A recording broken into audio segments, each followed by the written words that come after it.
சுற்றுலா தலமான கன்னியாகுமரியில் விடுமுறை தினமான இன்று சூரிய உதயத்தை காண உள்நாடு மற்றும் வெளிநாடு சுற்றுலா பயணிகள் கூட்டம் அலைமோதியது. தமிழ்நாட்டின் சர்வதேச சுற்றுலா தலங்களில் ஒன்றாக கன்னியாகுமரி காணப்படுகிறது.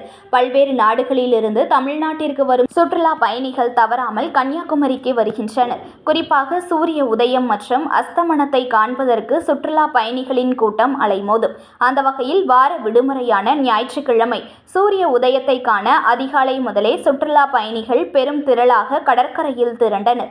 சூரிய உதயத்தை செல்ஃபி எடுத்தும் கடலில் குளித்தும் உற்சாகமடைந்தனர்.